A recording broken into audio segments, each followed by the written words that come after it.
Good morning po mga kabox. Isang mapagpalang araw po sa ating po lahat mga kabox. At ayun, nandito nga tayo sa ating ampalaya. At eto mga kabox, napaka-bless dahil makakatikim na ho tayo mga kabox sa ating pong ampalaya. Meron tayong pipitasin ngayon dahil yun nga, schedule lang ating spray ngayon. At ayan, ito mga kabox, nagkataon na meron na tayong mapipitas. Ito, pitasin na natin. Ano na kasi, sobrang laki na kasi mga kabox. Kaya pipitasin na ho natin. Unang pitas, thank you Lord.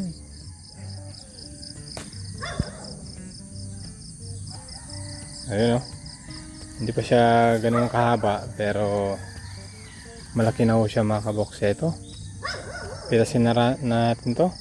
Ayan, mataba na ho kasi. At ayan, yun o. Okay, maghanap pa tayo mga kabox. Ayun, sa kabila. Dito wala pa. At saka yung okra natin, pailan-ilan meron na yatang mapitas.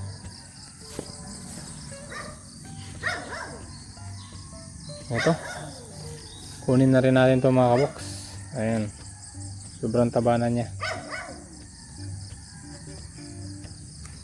Ayan. So ito, nakatatlo na tayo mga kabox, nakatatlo na tayo. Matataba, hindi pa ganun kahaba pero matataba na kasi, kaya pinitas na natin ito. Kaya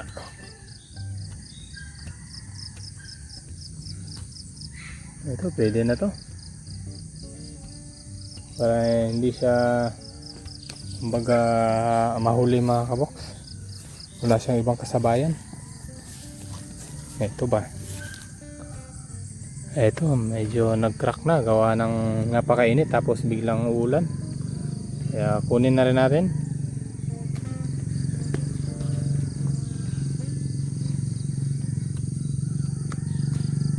Yun o. So, lima na tayo.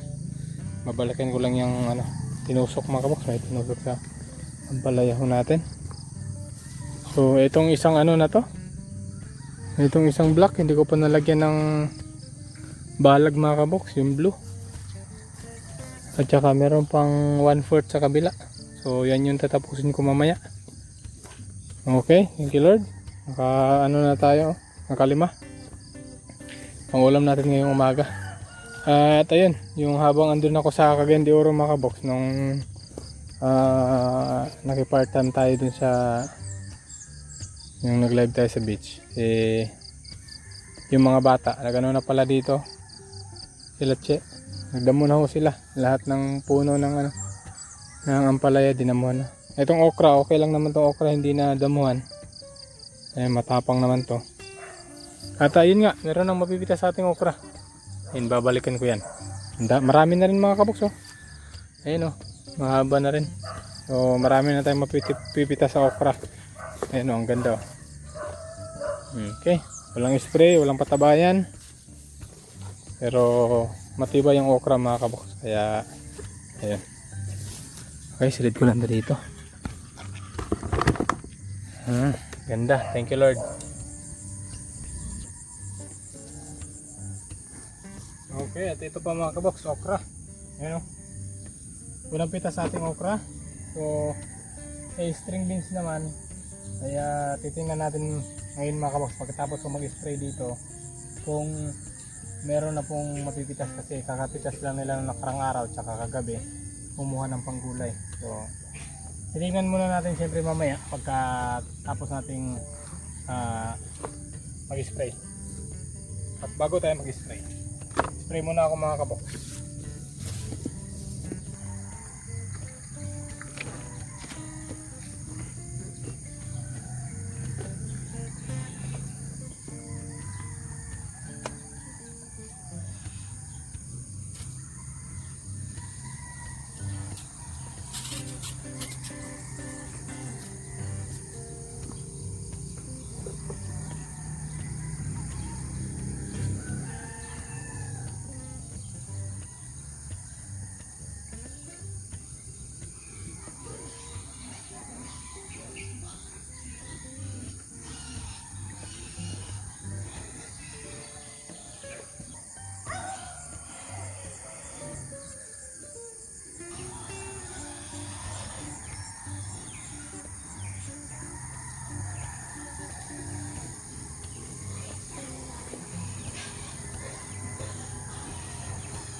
Okay, so ito na po ang na-harvest ko mga kabox. Siyempre, tayo nagtatanim, tayo yung unang titikim.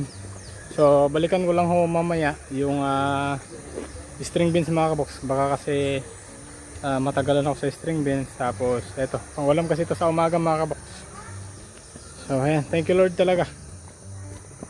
At nakatikim na tayo nito mga kabox.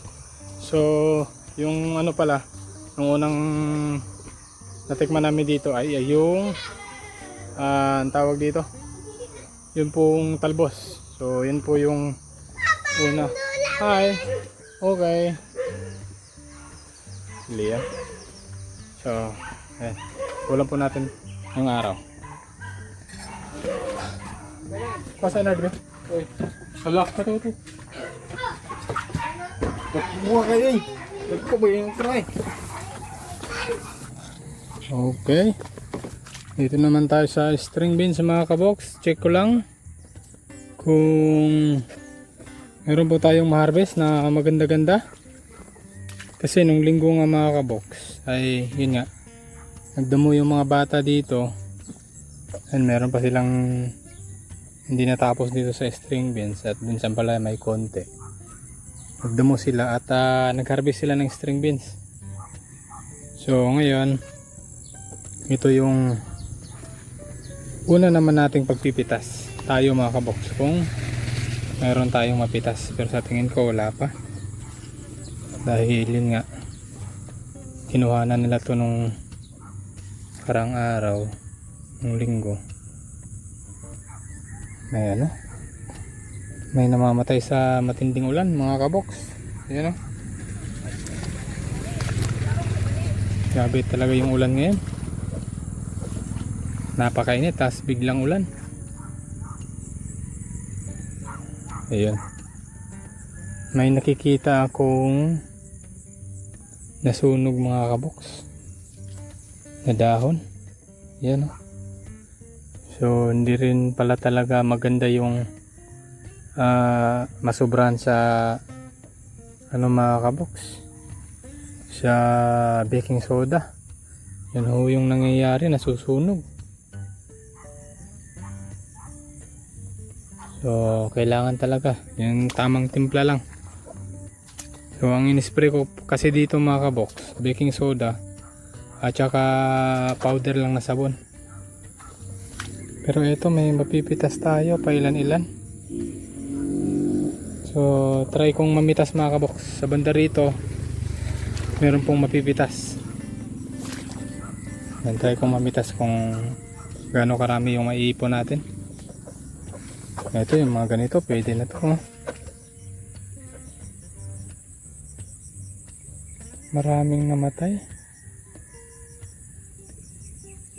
Ayun oh.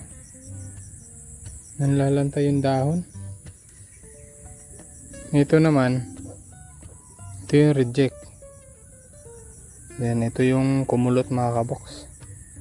Kasi yun nga, malapit tayo dito sa may palay.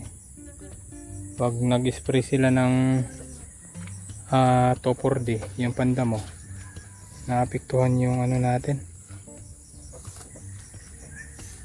yung gulay natin mga kabox.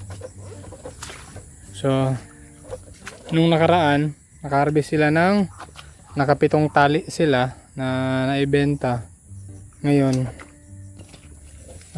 titingnan natin kung gaano karami ang mapipitas natin mga kabox. Dahil mag-i-spray din ako dito ngayon. At ganun pa rin, yung i-spray ko dito ay baking soda lang at saka powder na sabon mga kabox. Kahit anong powder, kung ano yung available, kung mag-i-spray din kayo sa inyong pananim.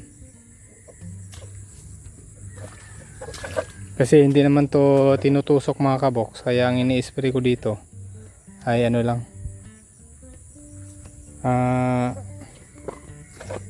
powder lang at saka baking soda. Ayun nga lang, nung dinamihan ko nung baking soda tapos na-review ko dito, ganyan, parang nasunog siya. So lesson learned pa rin. So kailangan tama lang yung i-apply natin. Kasi dito sa bandang gitna okay naman. Ayan, yung na-review ko lang kasi dito yung magkabilang gilid, kaya maraming sunog dito, maraming sunog din dun sa kabilang gilid.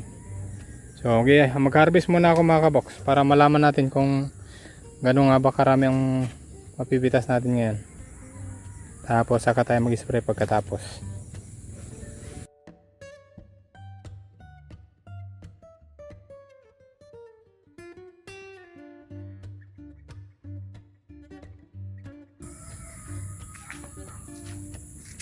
Okay.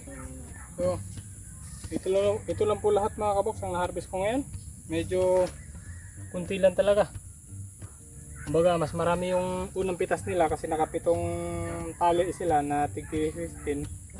So, magkano na rin yan? 75 plus naka 105 din nata sila. Una. So, ngayon, ang 2 pitas, ito lang. At kinuhanin kasi nila kagabi. Inulam ho namin. At ayun, salamat sa dalawang ate na bumili. Ayun, bali 20 pesos mga kabox, naka 20 pesos tayo. Bumili ho sila ng isang tali, hinati lang ho nila. At ayun, ito. Mag-i-spray din po ako. So, ganun pa rin mga kabox. Kung ano yung in-spray ko nung mga nakaraan. Ito. Isang powder, kahit anong powder mga kabok. Kung ano yung available na powder na nasa bahay, yun po yung ginagamit ko. Tapos syempre yung baking soda. Yun po yung, pero kontian ko na lang ngayon mga kabok kasi dati na dinamihan ko eh. Dalawa, tatlo, apat, 5. Ayan, okay na po yung 5. Dati kasi parang 7 yata yung linagay ko tapos punong-puno. So lagyan ko lang to ng tubig mga kabox para mag-i-spray na po tayo.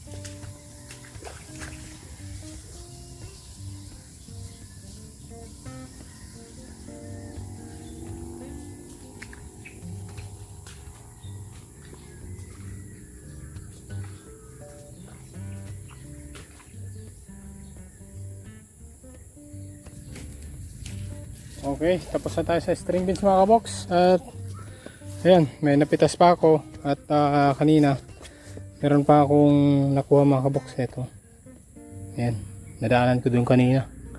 So ayan, ganyan ho kaganda pagka sabon at saka organic, sabon at saka baking soda lang mga kabox. Kasi pag meron tayong nadaanan na pwede pang pitasin, eh mapipitas natin gawa ng hindi naman ho nakakasira sa ating katawan gaya nito. Ito pwede na to eh. Tapos yung ganito, yung kumulubot dahil sa uod. So ang kailangan kong gawin dito mga kabox, dahil yun nga ang ini-spray ko dito ay sabon lang at saka baking soda. Every other day ho tayo mag-i-spray ng sabon. So yung baking soda pwede every 4 days. So yan, uwi muna ako mga kabox. So ito po yung harvest natin lahat. Ayan o, siguro meron din tayong 6 na tali kaya or 7 din, kasama na yung binili kanina mga kabox na isang tali. Thank you Lord.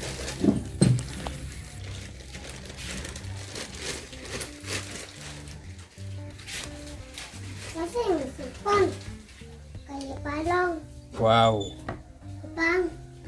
nakaulam din mga kabox ng ating tinanim. Kain po. Mm. Hindi. Ha? Sarap. Ha? Presko. Ha? Yes? Dito sa sofa ko. Hindi ko niyo. Kaon ko. Nagsudan ko gatas. Mm. Sudan ko Parang pala yung gatas. mga kabok.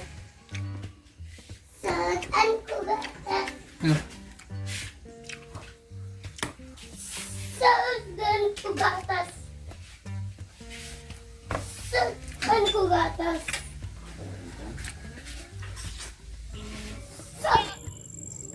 Ay!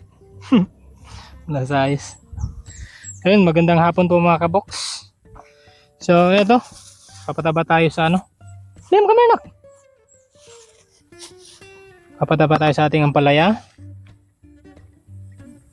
Bulat mo pa? Okay. Pa, So, pilpot ko pa. dahil Pilpot ay kasama ko pa pala si Che, ang nagkakamera sa atin mga kaboks. Pilpot ko pa. Ha? Pilpot ko. Dahil meron pa tayong unsa kay nga kuan? Yara winner mga kabok. So ito yung papataba natin. Tapos 14. Hindi na kailangan ng urea. So ang takal natin ay tagi-isang kutsara. Diri butang nako. Diri sa layo nak ana ra. Na. So ganyan lang. Tapos tatabunan. Tapos sa susunod na pataba doon naman sa kabilang side. No, si Papa lang, si Papa. So ito mga kabok, tagi-isang ano lang.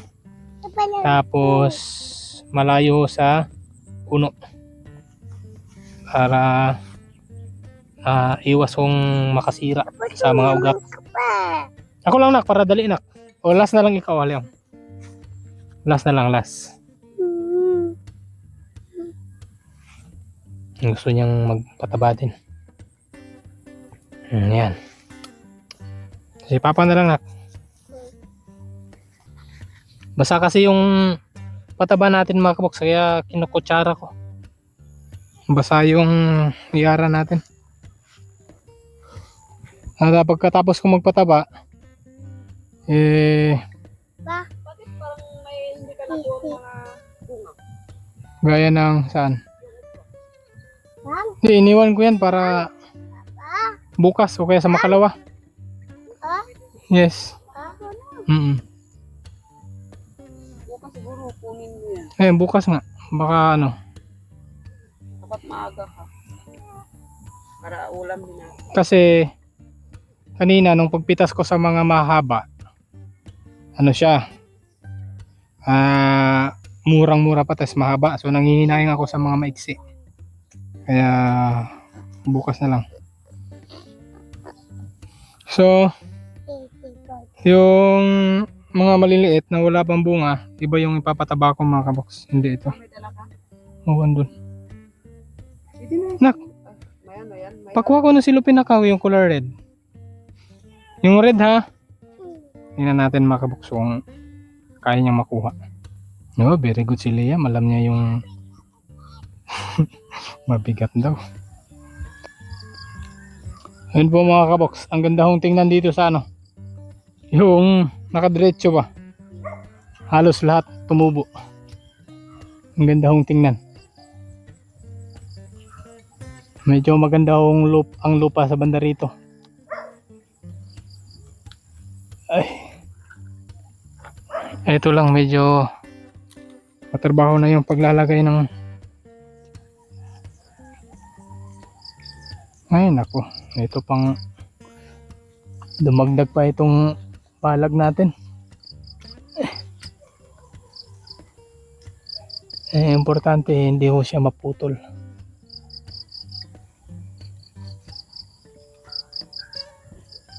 Di baling ma-stress siya ng konti. Huwag lang maputol.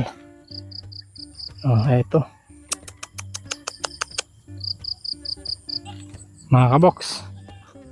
Dahil medyo madilim na, tatapusin ko lang to. At magpapaalam na ho kami mga kaboks. So, yun lang po. Marami pong salamat sa inyo pong matuloy na pagmamahal, suporta sa inyo panonood. Thank you po mga kabox. At bukas po ulit. Salamat po at ingat po kayo lagi.